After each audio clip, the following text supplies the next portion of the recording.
Measurement is critical in marketing. Without measuring your efforts, how do you know what's working? Today I'm going to teach you a couple key metrics I recommend that you measure in your business.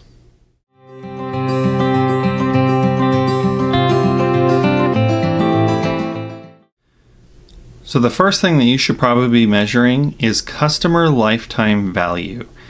This is measuring how much a customer is worth over the lifetime of you having that customer. So you can use this as a metric to decide if advertising is working, even if that particular ad doesn't pull an instant return of investment. So it's not showing that you're instantly making money off the ad. But let's look at it this way. Let's say that your average sale comes out to be $10 a sale. Now your average customer is with you for at least 8 sales. So you could see about $80 from that customer. And the cost to run an ad costs you $15. So if you only looked at the here and now, the ad would be a failure because you only made $10 from that $15 ad.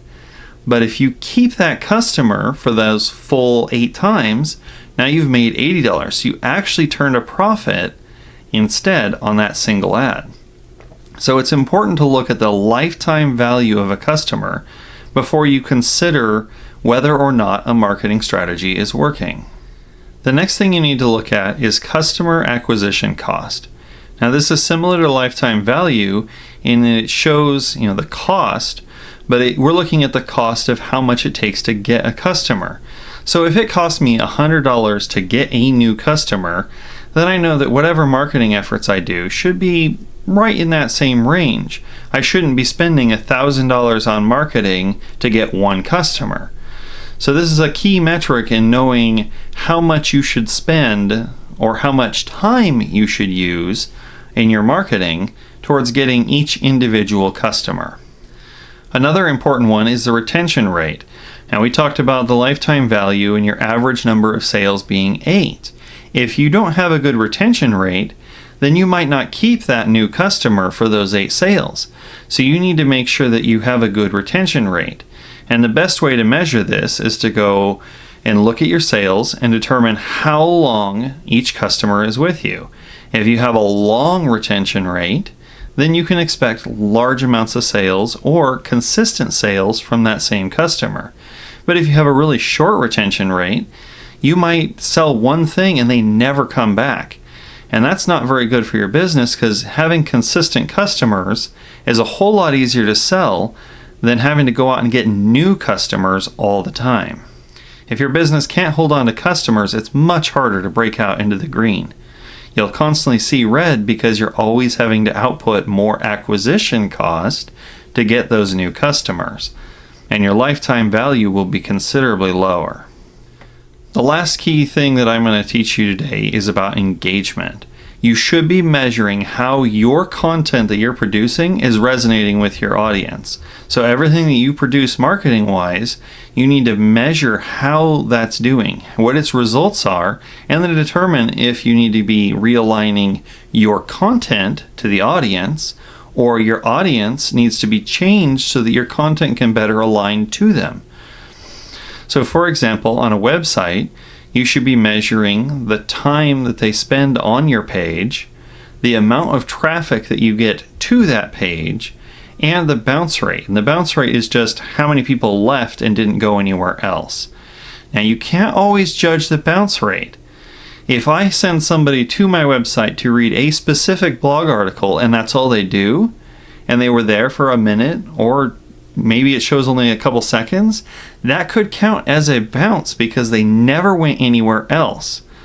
But they actually achieved the goal that I wanted in reading my blog article.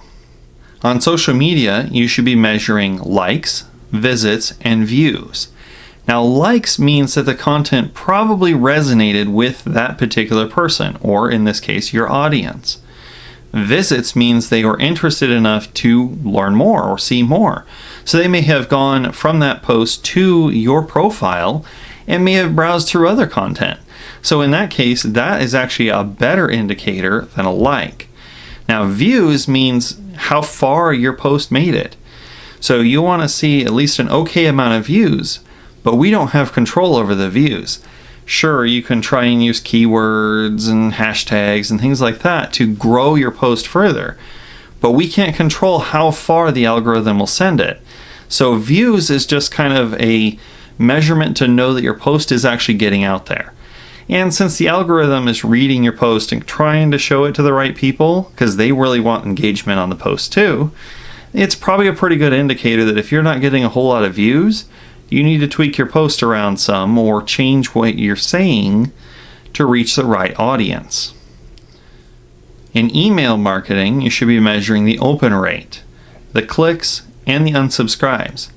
So the open rate is not accurate, mainly due to privacy and how Apple kind of reads its mail.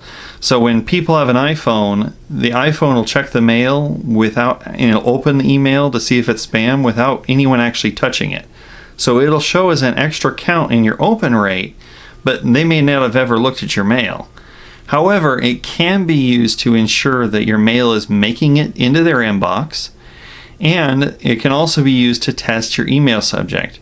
If you're consistently seeing a very low open rate, then you probably need to adjust some things. Either your audience is wrong or your subject is not attracting their eyes. They're going, nah, I don't want to read that. So if you have a better subject, something that hooks in their attention, you're more likely to get a higher open rate. Now, the rates go all over the place. You could see a rate as low as 3% and still be converting a lot of people. Or you could see a really high rate at 70% and not ever see anything from it. It all depends on what you have for a call to action that's inside that email. So you can't just judge it by the open rate. The next thing that you should judge it by is clicks. When you get clicks on an email, that means that someone was interested enough in whatever you had put in that email that they clicked through either to your website or wherever you sent them. And that's a pretty good indicator that your content was aligned with that particular person or that section of your audience. So it's a good thing to measure and know how well your content's doing over time. The last bit for email marketing that you should be measuring is unsubscribes. If you have a very large unsubscribe rate, then you either need to think about the content that you're sending your audience or your audience, because something is not aligned and people are bouncing off of that. It's also recommended to never ever buy a list. If you buy an email list, all you're doing is buying a whole bunch of random emails. You have no idea if those people are actually your audience or if they're even interested. And if you've bought an email list in the past, I always recommend to throw that out and start over building your own email list. You want people that actually want to be on your list and are interested in what you have to say. When you're targeting people that you bought offline, you're not actually talking to your audience, and it's waste of your effort and their time. The key with measurement is that everything needs to have an action attached to it.